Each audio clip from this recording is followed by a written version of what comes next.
There we go. Creatives, community, kind folks out there, hello. Thank you for joining me. This is RPG with DBJ. Why are we here? Well, we're talking about each of the characters from Game of Thrones as a celebration to the last season of Game of Thrones. And this is, we 99%, I guess, unless we get squirreled, talk about tabletop role-playing games. And so this is primarily not a dissertation on the character specific personalities and their agendas, but what is it that we can learn from, steal from, good or bad, to add into our tabletop role-playing games. And today's character is Daenerys Stormborn, Dany. Yeah, that's who we're going to talk about. So, all right. So what is it about this character that we can use? What's the thing that really sticks out for this character that we've missed, or some kind of character trait or personality, or any of the above? All right. Well, first of all, what we really need to do is we have to delve into Daenerys. Now, a dead man says, one correction from yesterday's stream, Game of Thrones returns Sunday, not Tuesday, as I said yesterday. Is it? Sure. Thought it was Sunday the 14th. That is correct. Yes, it is. So we're thankfully we are not we're not really a broadcast live stream here. We're more or less a gaming idea you can steal, hanging around, sharing digital pizza kind of live stream. So yeah, we make mistakes, or let me take that back.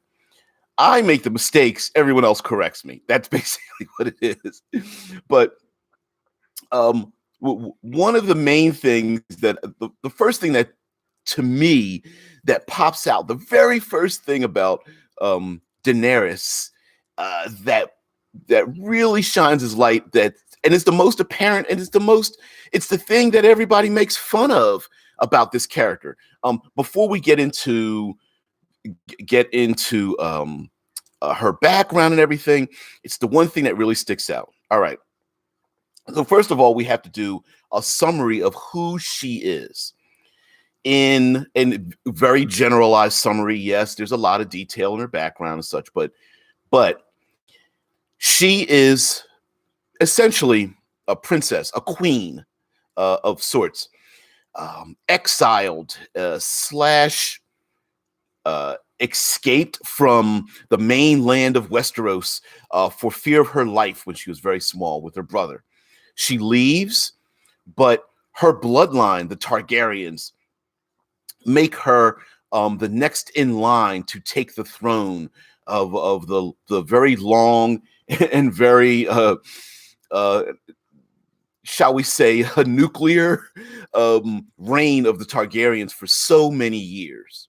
But her father, the Mad King, was killed.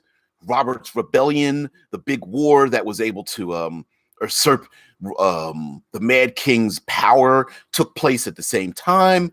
And so she had to run for fear of being killed. So she leaves and goes to a far off land within this land of Westeros. She goes to Essos, a far off land of exotic peoples and of sand and heat and sunlight.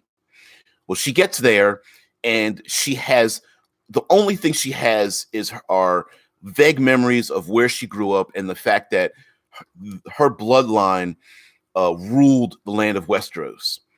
And so over time, she's had fits and starts and fumbles to try to assemble both the physical army it would take for her to go back to Westeros and demand through physical power her birthright, her kingdom, and also assemble the political and social individuals to surround her essentially her small council, to enable her, to guide her, and to perform duties for her as a queen to go back to her land. So one of the main things that really sticks out is the fact that she is of Targaryen blood. And historically, maybe mythologically, the Targaryens were known to have a blood relationship to magic, to the dragons specifically. And they came from a far off land, of course. Volantis and the Valerians were known to have mastered many parts of magic, but in this world, magic has disappeared to the point where enough generations have passed where, magic is a myth, magic is mysterious, magic is unreliable, magic is told in fairy tales. But she is a representation of the return of magic. Both a celestial event happens, the red comet, and a physical thing happens where she has these dragon eggs, which were more or less rocks for most people, and she comes out of a great fire, and the correlation of the inferno, the dragon's eggs, the celestial event, the things that happen that came about for her to be in this fire in the first place, cracked the eggs, the dragons were born, and she becomes the mother of dragons. But that's not it. Okay. We're going to get into something that people make fun of her about, and outside of the television show, which are titles. So if I could read off her titles, she is. Ooh, excuse me. Sorry, sneeze is coming up. I apologize for that. All right, Daenerys Stormborn. She is from the Targaryen line, but each of her titles represents something specific in her background. Daenerys Stormborn of House Targaryen, the first of her name, Queen of the Andals and the First Men, protector of the Seven Kingdoms, the mother of dragons, the Khaleesi of the Great Grass Sea, the Unburnt, the breaker of chains. And, we could add more to that, right? So what does all that mean? The dead man says, she's 5'2", 5'2" inches tall, so she's not really imposing physically. No, she isn't.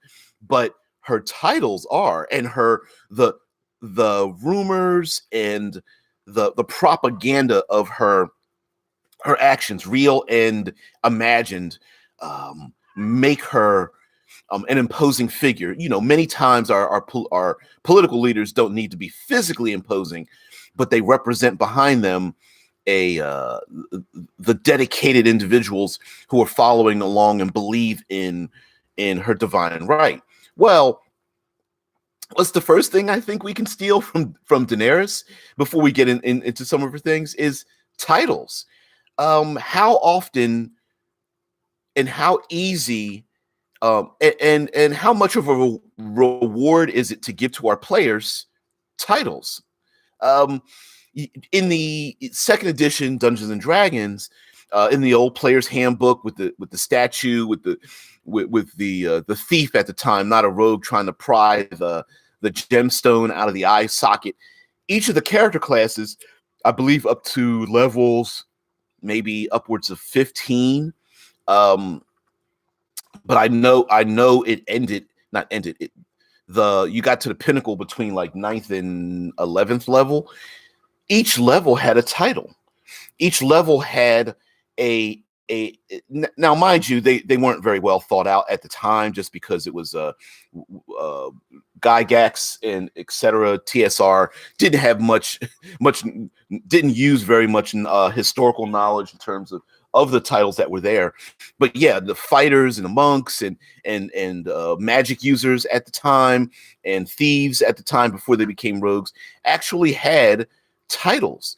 And what a great way to layer something on, which is very simple to do, to layer on your player characters. And it's like a gift of sorts, and yet it represents the gaming history, their adventures, their mistakes, maybe their connections to the world. It's a representation of of the armies they've conquered and the dungeons they've delved into and the allies they've made and the enemies they've vanquished. Why not have titles? I think we've kind of forgotten that part of the gaming community. So everyone says, I thought it was 9th level you actually became what your character was. It wasn't until 9 you became a fighter. Right. It was like you didn't become a wizard until you became 9th level. You didn't become I don't even remember what a thief was, because it wasn't rogue, it was thief. But maybe it was thief. You became a thief at 9th level, but at different levels, it was like you were a cutthroat, a vagabond, I don't know, a stalker. Like, and for a fighter, it was like warrior, yeoman, all those kind of things. Was it footpad? Yeah. Yeah, name level. Everyone says name level is what my group called it. Yes, it was name level. So whatever character class you had, it was like 9th level. At a 9th level monk, you were a monk. But before that, it was like, wow, it might have been, I was going to say acolyte, but I believe that was for clerics, what have you. But you guys understand what I'm saying. Each level had a title associated with it. But in the case of Daenerys, it's like Daenerys, the Unburnt, Stormborn, Breaker of Chains, right? Each one of these titles represents an action she took. And why couldn't we relate that to a class level or a finished adventure? If the adventure was, the travel to the desolate desert or something, maybe the characters end up getting the title of Sandcrawler or the Black Sands or whatever the case may be. And of course, the titles could represent a cultural thing, right? That your character's name isn't the name you were born with, but the adventures they've gone on. Almost like being like a tribalist kind of thing, where defeating and killing a tiger on your own. Now you became Tiger Mane or whatever have you. So, but again, we don't need to gamify this at all. It's a very simple thing. Give a character a title. Now it's possible that the title could be granted to them by someone like a noble. It could be granted to them by the population, the people calling them something. It could be a title given to them simply by myth and legend and song and stories, right? So it doesn't necessarily need to be a title given to them by kneeling before a king or a queen or some noble. It could just be simply a title given to them because of stories told in taverns all across the land or something. It could be the title they gave themselves, and other people were like, really? So everyone says, God, you just reminded me of the shit it took to become a bard in those games. I feel tired just remembering. Yeah. What was it like to become a bard? You needed to become a thief of a certain level, a thief, a druid, and a ranger. And each of them, I believe, was at least 5 levels of each, something like that. It was crazy. Zephyr says up above, like Dany, the warlord fighting for freedom, enslaving those she conquers on the way. Yeah. All right. So I just wanted to point out this thing about titles, that sure, it could be something that, I mean, you could make it a very gamified thing. Like you could go in and start naming each level of character, but you really don't need to do that. You could essentially just be a character, each character level that someone obtains, they could be known for, in a one-shotting a dragon, right? Then they become Dragon Slayer or Dragon Bane or whatever, or a wizard that casts a spell that dispatches a fiend, or a bard that charms a princess or a Medusa, what have you. And if that's a really cool scene in the adventure, or the population is there when they see this titanic fight, give them that title. And then it's always a reminder of the cool things that player or those players have done in the game. And so why not? Yeah, Dead Man, the Storytellers, his first edition was hellish. Yeah, as everyone says, to become a bard, it was fighter up to level 7, thief to level 9, then take a level in druid, and you're a level 1 bard. Yeah, that was right there in the appendix with psionics, right? Which was bad enough. And Zeb goes on to say, and you had to have high enough stats, no less than 15 in 4 stats. Pretty much as bad as trying to randomly roll like a 17 plus charisma, 17 or 18 charisma for a paladin, I believe at the time. Yeah, it was hellish. A lot of it didn't make sense and was not balanced at all. But again, here we go. All right, so Daenerys, so she's got all these titles, and the, George R. Martin has admitted in interviews that Daenerys, much like Jon Snow, is based off of basically a Disney princess. Um, the you know, like Jon Snow, they are destined. They are of blood to obtain a kingdom of noble blood, to be placed upon the highest pedestal. But unfortunately, there are machinations keeping them from obtaining that. She's like the Cinderella in many ways of the story, just as Jon Snow is the prince of the story. A person, the young child who grows up in humble beginnings, only to find out that they too are they truly are the prince of the realm and whatnot. Similar to the King Arthur story and drawing the sword out of the stone. Rickard, what's going on there? Morning here. um, so Daenerys, Disney princess, Cinderella. Yes, I could see that. So some have. Zephyr says, that's interesting, George. You knew what would also be interesting. You write in the next damn book. Aren't we all just like sitting back like, really, dude? Like, I mean, on one hand, we're like, all right, take your time, just get it right, do what it takes. But at the same time, it's like, hurry it up. What are you writing these other books for, man? Finish the damn series.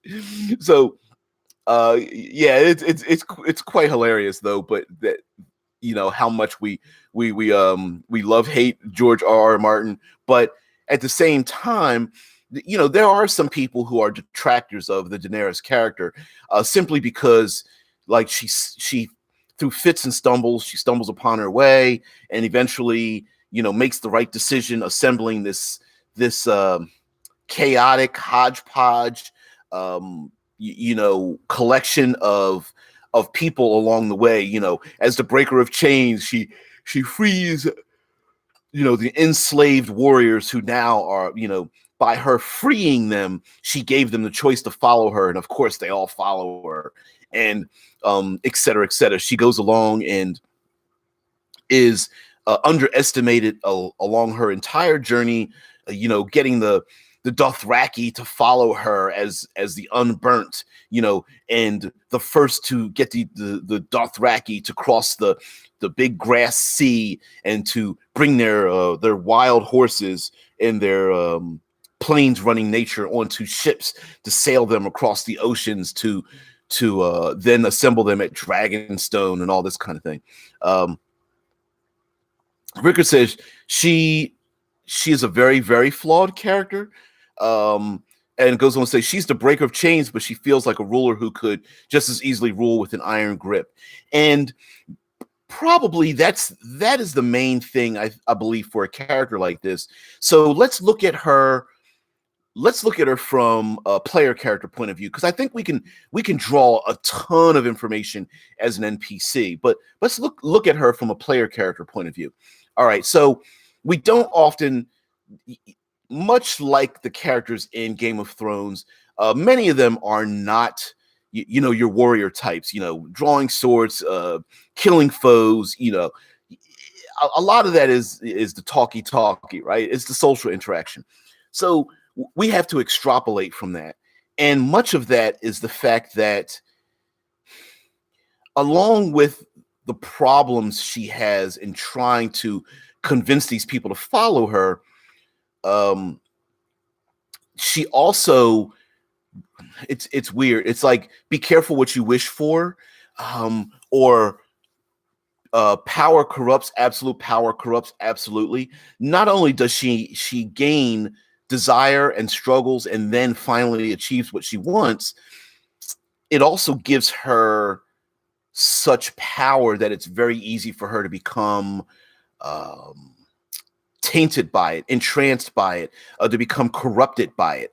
And so I think she rides a razor's edge of, on one side of the edge of the fence, she's striving to gain something. And then on the other side of the fence, she gets what she wants, and it's drawing her further and further into possibly becoming like her blood would. It's like like the Mad King, where the Targaryen in Targaryen blood, they say they could be the greatest rulers or the most vile and despicable rulers with the flip of a coin, right? Or do they fall into madness, or do they fall into brilliance? And so I think that in many ways is where her character, the flaws in her character shine. And so as a PC, I think I would love to play with that part of it. As everyone says, Dragonling familiar? Yeah, what is it? There's a pseudo dragon familiar, I believe. And you could also maybe early in her career reflavor her dragons as just spell effects as well. Instead of burning hands, she's got a dragon on her shoulder that just burns people. Ricker says she expects obedience, but offers very little on why one should be obedient. Much in the beginning of her career, especially with the fact that she's completely convinced of her own bloodline, and I would go so far as maybe her own divinity.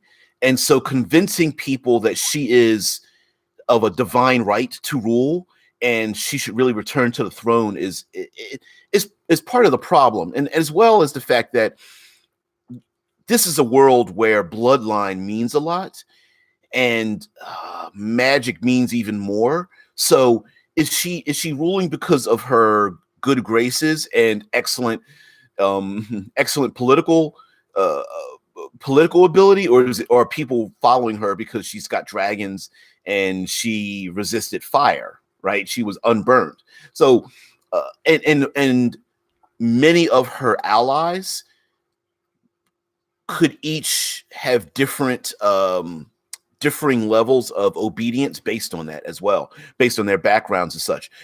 Some of the people that she's impressed are scared or in awe of her magic, while others are like, yeah, she's got magic, but really, I'm a traditionalist, and the Targaryens were on the throne, and so she really should, be on the throne. And then there's others who are thinking, I don't care if she's a Targaryen, I really don't care about the dragons, but she's a just and noble person who is freeing people along the way, and the common folk really need someone who can come in and free them and lead them with a just hand.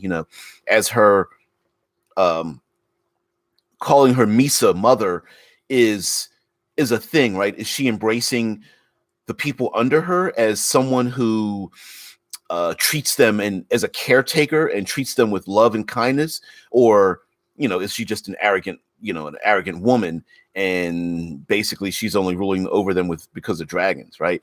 Dead Man Storyteller says dragonlings, like in the Pern series of books. Ooh, the dragons of Pern. Yeah.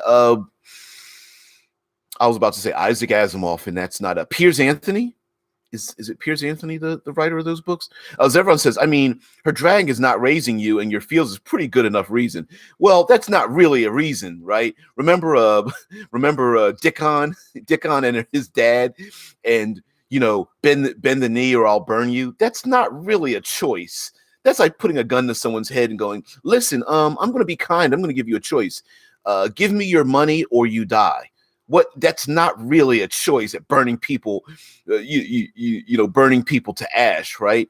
Because, yeah, I'm going to stick to my guns. Okay, you're dead, and she still gets what she wants. So, yeah, having her dragons is like having like major weapons or nuclear weapons pointed at somebody else and saying, and then following up with going, listen, I don't really want to force you to do anything, so I'm going to ask you kindly.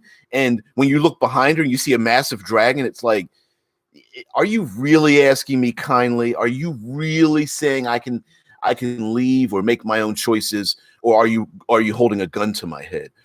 Zevran says, look, all I'm saying is when told you'll burn me to ash if I'm not obedient, I'll become pretty obedient. Exactly, right? Yeah, if you're going to burn me to ash as an option, that, sure, theoretically that's a viable option, but it's not necessarily one that makes that.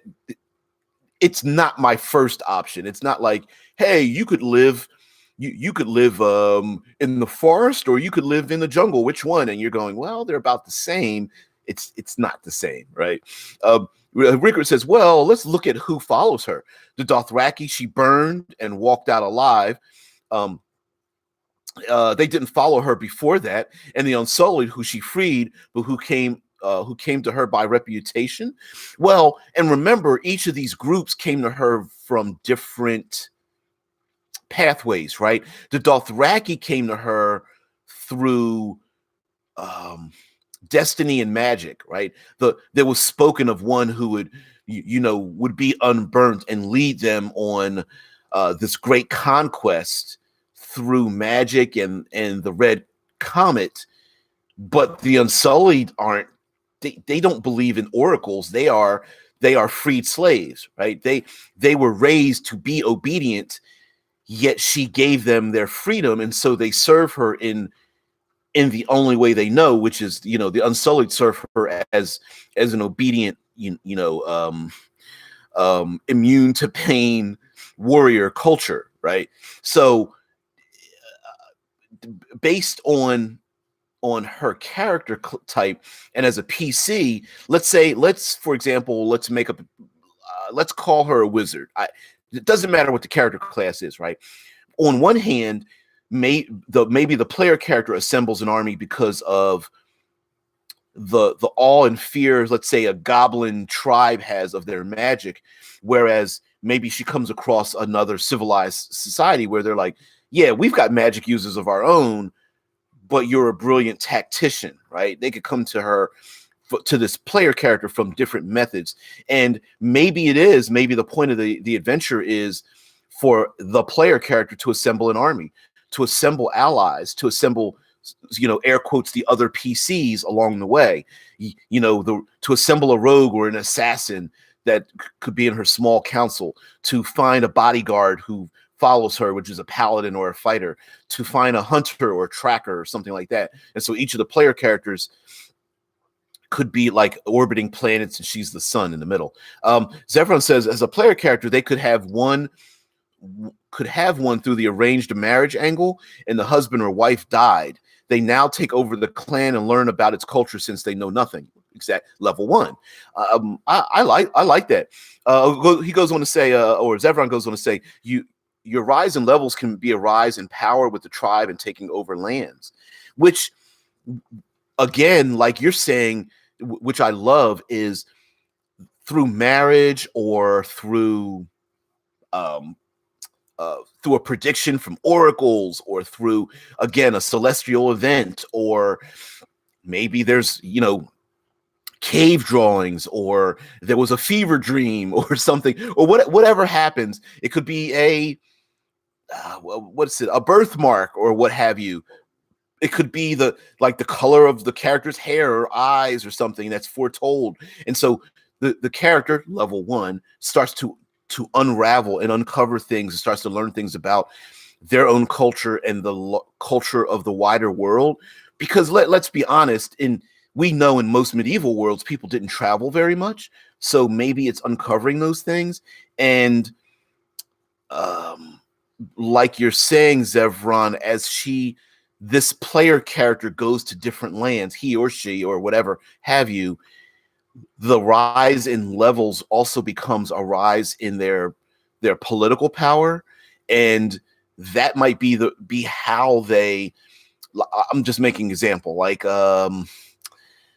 You gain a new spell level that lets you turn invisible because you met a culture that are able to hide and sneak amongst the jungles. And the highest form of their stealth is for them to literally turn invisible before your eyes or something.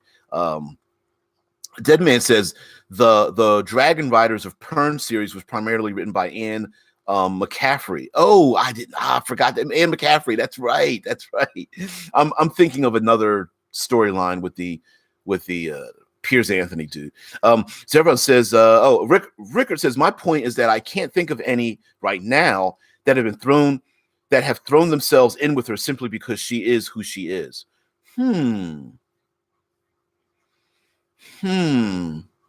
I would say there might be a few characters like Jorah, maybe Jorah Mormont. I think loyal, you know, Mr. Friendzone. I think maybe him. Maybe I can't think of any that have just followed her just because of who she is. Maybe no, not Tyrion, because Tyrion saw the dragons and stuff. It's hard to say. And but you're right though. Why not? You know, as a player character, there could be this constant tug and pull and push of the player character needing to prove who they are and needing to prove their leadership skills or their magic or to go through different challenges. Remember, she was trapped in the room with the dark wizards or whatever they were called. I don't remember their names, but it could just be maybe the adventures are a series of challenges, one challenge after another, and if you defeat the challenge, i.e. defeat the dungeon of sorts, you know, you gain levels, and as you're gaining levels, you're gaining more political power. And so it could be the point of the whole adventure is to return home, dispatch the evil people that have turned your true home into chaos, and become, accept your birthright. Zevron says, what happens if their dragons are a mix? What if they have 4 and 2 are inherently noble and good, like metallic dragons, and 2 are chaotic and destructive, chromatic? How do you raise them? Do you encourage their nature? Try to change it? Try to force all to be one nature? And in the show, they've kind of expressed that a little bit, where in the books themselves, they talk about the dragons truly cannot be controlled. They just happen to agree to follow. They're almost empathic, like dogs, and they follow the nature of the ones that raise them, but they're not really controlled. For example, she didn't have any control over the dragons, killing the local villagers, right? The villager that brings the bones of the dead child to her. So she really didn't have control. And as a matter of fact, we kind of glossed over the fact that these dragons are so big that they can't just be surviving off of sheep, right? They've got to be eating people, and probably eating people by the dozens, maybe even the hundreds, right? To survive. So yeah. And who's to say that the evil and chaotic natured chromatic dragons, while loyal to the player character, might be, like you say, destructive and unruly on their own, much like, for example, having a society with, I don't know, hags or something, as the old women, alchemist women, where we know hags are evil, but maybe in this community, they're not destructive to the community themselves. So it could be the dragons aren't destructive to the PCs, but they are destructive to the outer. And maybe eventually there is a showdown between the dragons, right? Maybe there's a showdown between the metallics and the chromatics as they get older. Dead Man says eating an army. Yeah. Yeah. Yeah. In the show, and I'm not familiar enough with the books, but in the show, yeah, we don't talk about what they eat any longer, but I'm sure they're devouring maybe her enemies. I don't know. Zevron says, bandits, mate. D&D has no shortage of bandits. Yeah, there's always bandits on the roads, right? The merchants traveling on the roads are like, there's a whole lot of piles of carbon as we travel back and forth, but it sure is safer. Yeah, yeah, because D&D exists in a Mad Max style universe where bandits outnumber the general populace. They sure do. Everywhere villager goes, there's always bandits. There's bugbear bandits, and goblin bandits, and yeah, it's like I'm gonna grow up to be a bandit. No, you're not. Rickard says something just hit me. What's up with people with Targaryen blood and low wisdom? I think I think you hit it on the head. If I'm not mistaken, many of the Targaryens are known to be kind of inbred, and they are a mix of what we today would think of as having some psychological issues. So they are a combination of being brilliant and having psychological issues. Like I'm thinking anything from like Asperger's to psychopathy to multiple personality disorder. Like I think George R.R. Martin is kind of saying to us that many of them are brilliant and or many of them have psychological issues that cause them to do pretty heinous acts. Zevron says inbreeding. Yes. The Targaryens are known to inbreed. They're brothers and sisters inbreeding with each other is a pretty common thing amongst the Targaryens. Having multiple, keeping the bloodlines pure, air quotes. So I suppose in a Dungeons and Dragons setting, you could say that Targaryens could also be sorcerers, and by inbreeding, you keep the sorceress line alive, which could be a thing to pull on, a thread to pull on. Rickard says, "I swear that bandits pop into the D&D universe fully formed." They're like Cabbage Patch Kids. You just look at the flowers, and all of a sudden they bloom and drop out of the sky with rusty knives and missing teeth and aspirations of finally becoming head bandit, I guess. Yeah, they aren't born and grow up as bandits. They just start existing and band bandits. Barn bandits and just like wandering around like clones, but they just all of a sudden know that they're supposed to be bandits because they really don't have any other skills, I suppose. They pop out of a wound with a sword and a cutthroat name. Yeah. Oh man. Yeah. Ricker says, I don't even think there's a womb involved. It could be like rain, like frogs, or come out of the sky. Maybe they form out of puddles in the ground or something. Yeah, Ricker says it's just when someone travels a road, a bandit suddenly appears from nothing on that road. Maybe we could make a whole game, a whole setting about bandits. That's it. There's no victims. They're just all bandits of each other. So everyone says that would be an interesting world to navigate. Plant monsters that fully form and try to exterminate animals for human life. Oh, Deadman says the Borderlands series. I like the Borderlands. Well, I like it because it's like a guilty pleasure, I think. More so than excellent writing, I guess. Sorry. Yeah, but is it I'm thinking of Into the Badlands. Sorry about that. The Borderlands series are the video games. What is it? Borderlands 3 came out. Yeah. Yeah, Handsome Jack is very well written character. So Daenerys, what else can we pull from her? There are some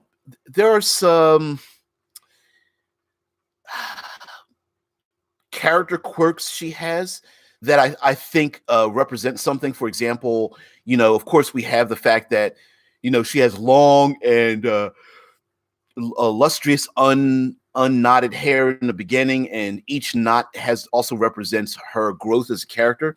So we know that in Dungeons and Dragons culture, your typical dwarves with the dwarven beards and the plaits and knots and such represents various things for dwarves. I think the same thing could be applied to her hair.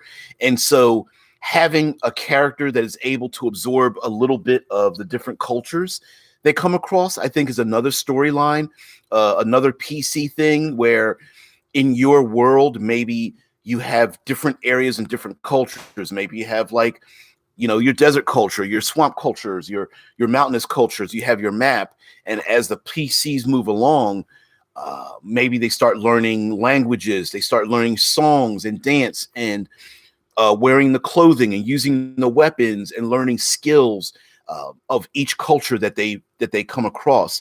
And some of them could be just minor things. For example, they come across a culture that knows falconry and they whistle, and certain whistles they're able to give their falcons instructions. And then they come across another culture that is I don't know, they use stilts to cross the swamps, and the characters learn stilt walking skill or something. Like, it could be minor but interesting, but kind of like quirks or something that don't necessarily translate directly into character levels or magic items, but it could be something that they gain along their way. And of course, as they gain these things along the way, maybe they learn flute playing, or they learn how to use a trident and a net or something, which is not a very common weapon when they move 100 miles away from where they used to be. So everyone says outfit ideas, her fashion being on fleck. That's what the kids say, right? God, I'm old. I don't know, 22 is old, but yeah, yeah, exactly, right? Fashion. We don't use fashion a lot in our role playing games, but fashion actually has an important role. How someone is, the wearing of shoes, or the wearing or not wearing of shoes is a big deal. The wearing of animal pelts versus fine silks is a big deal in some cultures. In our own cultures, how you're dressed, the color of your hair, is it dyed? Do you have tattoos? Do you have long or short hair? How are you dressed for the corporate world versus retail versus the medical world? A lot of that says a lot about your character, not role-playing character, but your character, the type of person you are. So yeah, fashion has a big deal too. Rickard says, bear with me here. Okay. I think she's a good example of the ends justifies the means. She has noble goals, but her methods tend to be quite heavy-handed, kind of zealous, a bit of a Knight Templar. I'm going to agree with you, and not only am I going to agree with you, but I could see it like I could see her actions being both misinterpreted as her being a zealot, and I can also see people around her going, yeah, you didn't have to go that far with what you did. The in our role-playing games, we've got our murder hobos. I don't know necessarily if she's a murder hobo, but she's put a lot of people, she's killed quite a few people, burning them, stringing them up along what did they have, those stakes along the she put the slave masters and put them on stakes, because the slave masters did the same thing with the slaves that tried to rebel. She's pretty brutal. Maybe we want to gloss over the fact that she's this 5'2" attractive actress, but she's let's make it clear. She is a step away from a Cersei type where flaying people and killing them in public squares is a thing that she does. So yeah, I'm not far away from you there, Rickard. She is a ends justifies the means, and people who embrace the ends justifies the means, it's a slippery slope, because of course that person's thinking about the ends. They're not thinking about the means and the innocent people that are killed by that, right? If you're not one of those people killed by her, you're like, oh, that makes sense. Except when she hurdles you into the central square and wants to burn you to death, and then you're like, wait a minute, can we rethink this, please? So everyone says, in Fallout New Vegas, a character named Ulysses has braided hair. Each braid tells a story: adulthood, a kill, an accomplishment, etc. You could do that with hair or jewelry, etc. I definitely agree. Hair, jewelry, tattoos, scarification, brands, like telling the story of a character. I'm going to I'm going to miss say this, but know that I don't mean anything by it. The Polynesian people, the Islander people that use tattoos to tell their story, i.e., Dwayne the Rock Johnson, building his tattoo, and who's the other, there's this wrestler anyway, of Polynesian culture. They tell a story with the tattoos along their body, and that could be a thing which could represent the air quotes leveling up, gaining new powers, meeting people and having the hair, the medallions, the jewelry tell the story of what they've been through. And why the hell not? Why not mix that with a couple of boons, couple of magic items? I think that's a cool idea, and a very upfront in your face way of doing it that makes a lot of sense as well. Hey, my character is the Unburnt, the breaker of chains, Stormborn or whatever, and that represents your character. And when, even if that character is retired, you pull the titles out of that character, and you're like, oh, I remember that game. Yeah, I remember us going through the desolate desert, right? That's why your character was named the Black Sands or whatever have you. Zevron goes on to say, Dany could be an Oath of Conquest paladin reskinned to Oath of the Dragon. She can be the wish to be benevolent as a conquest paladin, but seeing the need to enforce control. I could see that. Hell, I would allow. I have no problem with. Let's go down the paladin path, right? Why not allow a player character to change their oath as a paladin, right? Why not? That's not game breaking. Just because the first 5 levels of your character you were, I don't know, Oath of Justice or whatever the case may be, Oath of Vengeance or what have you, and then become an Oath of Conquest paladin, yeah. And like you said, reskinned as an Oath of the Dragon. My answer to that is yes to all the above. I love that. And I do like the idea of playing with the player character is like, no, I'm a just person. I'm kind. I just want to free people. I want to stop injustice. But as every time you come across another group of people that doesn't want to listen to you, you just lay the hammer down. And so you start expressing the conquest part of it. And I feel bad, but I'm going to have to burn all of you, right? Rickard says, I will add that she doesn't quite understand the consequences of her actions, at least at times. Quote saying, I bring you what you want and you hate me for it. I absolutely agree with that.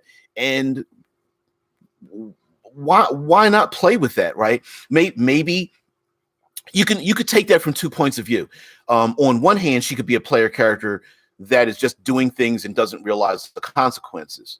On the other hand, it could be a player character that's completely understands that their character does not understand their own consequences. So it could be through real ignorance, like, oh no, I'm just going to kill the slave masters, right? Because they're evil.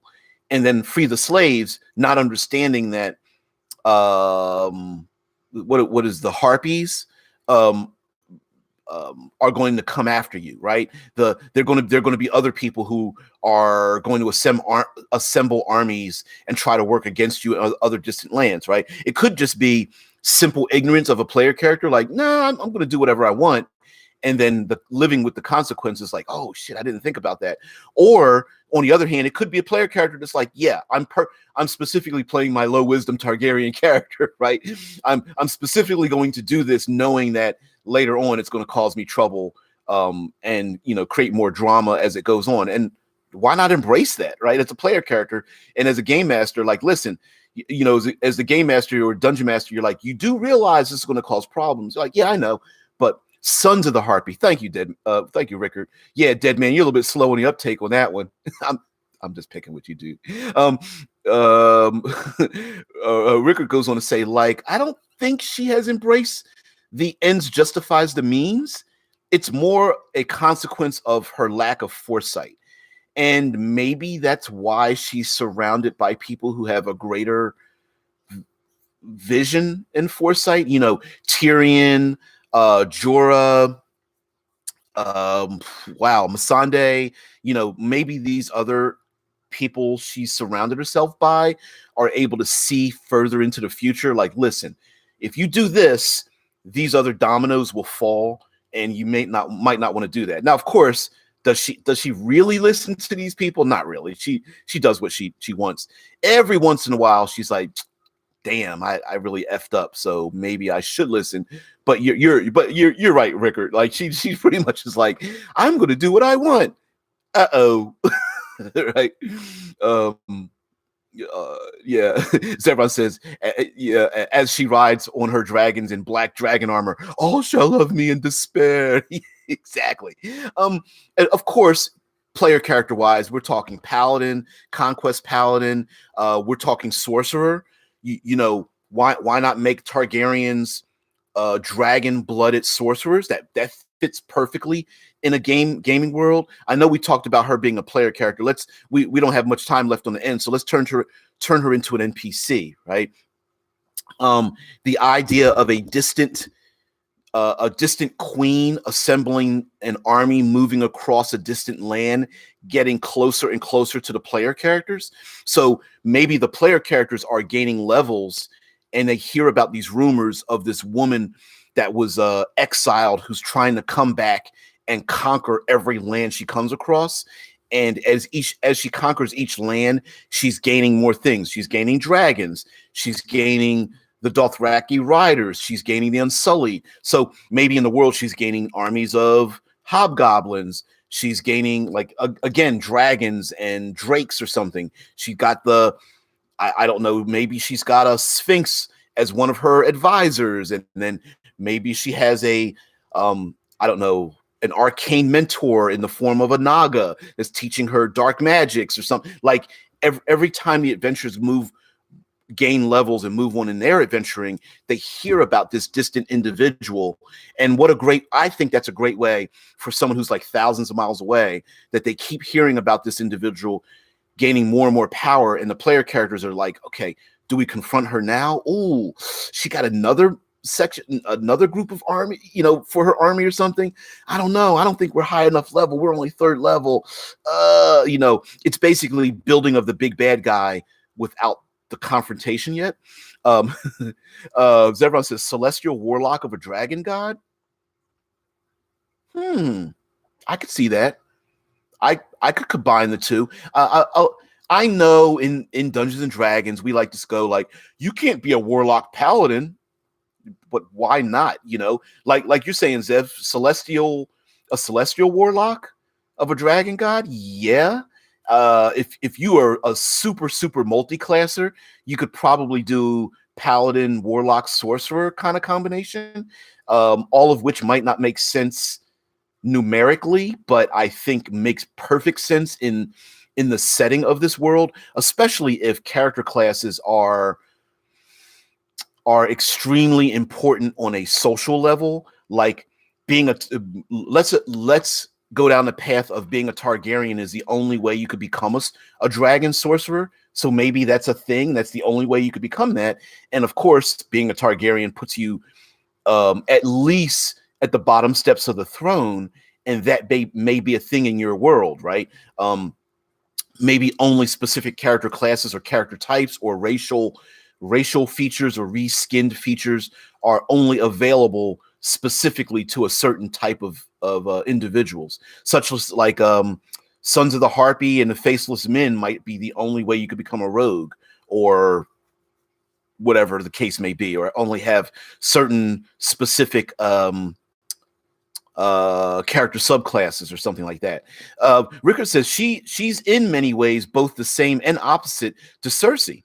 I agree with that. While Cersei understands the game and uses that understanding to cause harm, it's Dany's lack of understanding that causes the harm, which begs the question,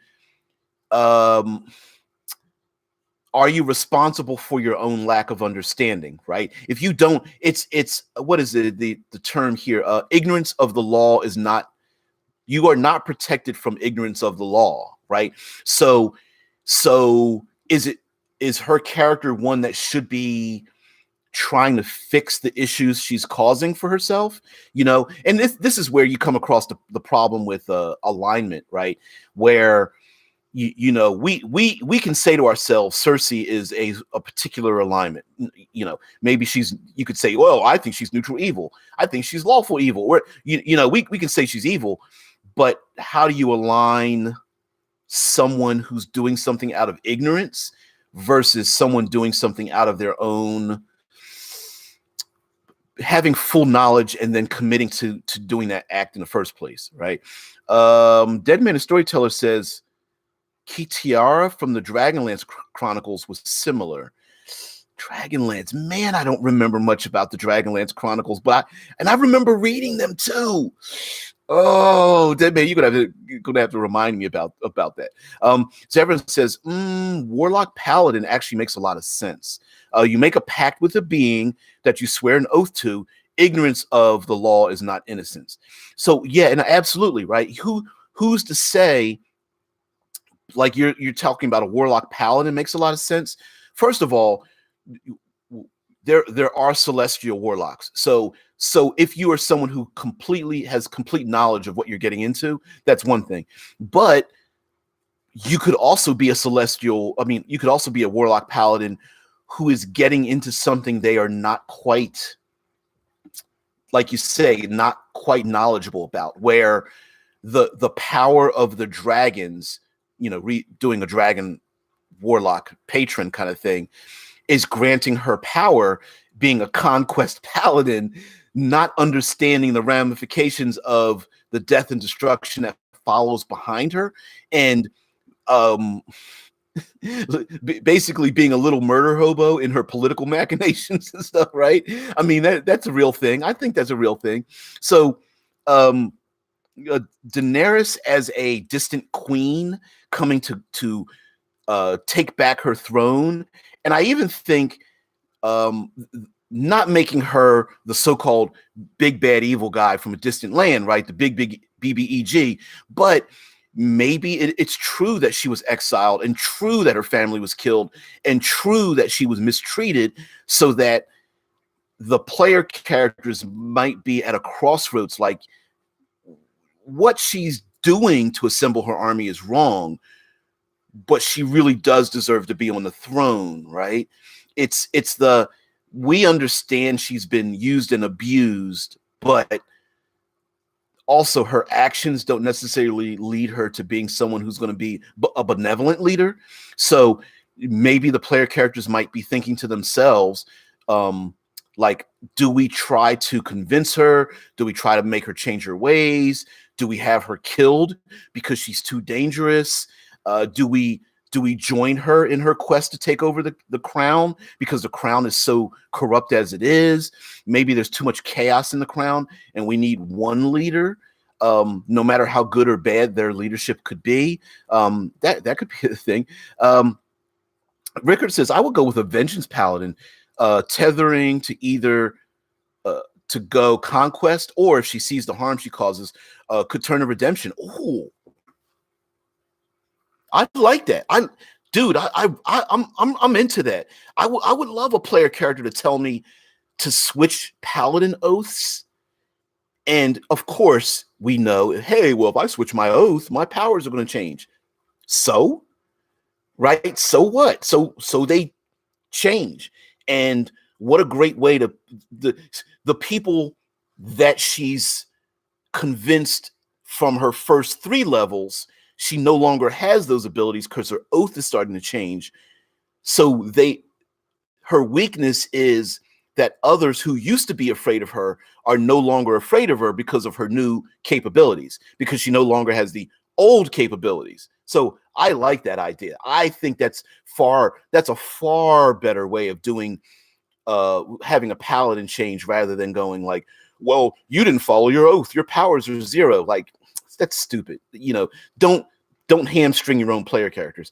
Zevron says dragons traditionally are aspects of the seven deadly sins, very prideful, gluttonous, wrathful, etc. So maybe you take in these flaws as you level up. As you win more battles, you take more riches.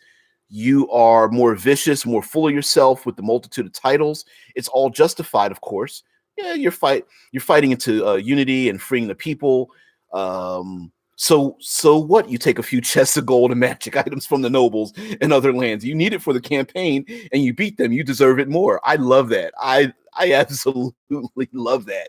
Um, wow. And even could you imagine the chromatic dragons? Each color could represent a different sin, and the pinnacle of the adventure is getting to level 20 and having these 7 dragons released upon the land, and the 7 deadly sins are released, and you start the game all over at level 1 to usurp the power of this queen, this basically corrupt queen or something. I love that. I love that a lot. Dead Man, the storyteller, says half sibling of Raistlin and Caramon. From Dragonlance. She was the half sister of Raistlin and Caramon. Raistlin with the hourglass eyes, if I'm not mistaken. Rickard says I really should check if Dragonlance exists as an audiobook. Yeah, you know what? I'm thinking the same thing. And Rickard says, goes on to say, I can see that one, and it also is super thematic. Yeah, I mean, you could even here's a weird thing to do. As the dungeon master, you could dangle certain abilities or class features or magic items or what have you in front of the player to say, hey, listen, this represents one of the deadly sins. You can have it, but if you don't embrace it, you don't get that power, right? A lot of players are like, oh, another dragon? Could I get a white dragon? Sure. You do realize a white dragon represents jealousy, right? You know what I mean? Like, really? Yeah, it sure does. But oh man, but that would be my 4th dragon. Yeah, I'll take a 4th dragon. I want a 4th dragon in my entourage. And like, okay, that's fine. Okay. I mean, there's nothing you need to worry about. It's just everyone around you. No, as everyone says, your goal is to become Tiamat. Ooh, mother goddess of dragons. Your ascension causes your body to become a dragon. Damn. Dead Man says they do exist as audiobooks. Oh, sweet. Rickard says they do exist. Yeah, it goes on to say also they do exist. Dragonlance, that is. Damn, that's a lot of audio. That's a lot of books. Yeah, how many hours? I would have to look that up, dude. Damn. So anyway, we've got to the hour mark. We didn't go too far into Dany's personality so much. She doesn't. It's my opinion that there's not much change with her. Yeah, everyone says Dragonlance is a lot. Rickard says 167 hits for Dragonlance on Audible. Wow. Yeah, Zevron says not much there, to be fair, as far as Dany's personality change. Most of the characters in Game of Thrones, rightly so, have gone through a lot of changes, a lot of character arcs. I think for her character arc is pretty much a pyramid, right? She's pretty much moving up one step at a time. I mean, sure, she comes down a step, but it's more or less walking up the pyramid as opposed to a real true story arc for a character. Jaime Lannister has a true story arc. To me, Tyrion has a true story arc. Jon Snow, somewhat. As everyone says, chaos is a ladder. Yeah. Well, her ladder is pretty much a straight rung, straight up the top. So, but again, are there things we can always steal from every character? Of course. So Game of Thrones starts Sunday, I believe. Yeah, as everyone says, chaos is a ladder, as in character development. Sure, right. I hear you, dude. But so is there a lot to pull from? No, but yes. I mean, we did pull some things, and again, getting rid of the serial numbers, picking different things, the titles, the jewelry, fashion, the idea of encountering different cultures and how they feel about it. Some cultures are more traditional, some cultures are more political, some cultures are far more into, the oracle, the destiny, what's predicted, myths and legend and things like that. The idea that there's always a consequence to all of your actions, even if you are a murder hobo, right? Especially if you're a murder hobo. There's always a consequence to your actions, even if you're doing the right thing. I want to free the slaves and kill the slave masters. Consequences. So as everyone says, there's always things you can pull with a lot of characters. So guys, everyone have a great weekend. Next week, of course, we're going to the Marvel characters. So guys, have a great one. I'll see you later. Bye. And we are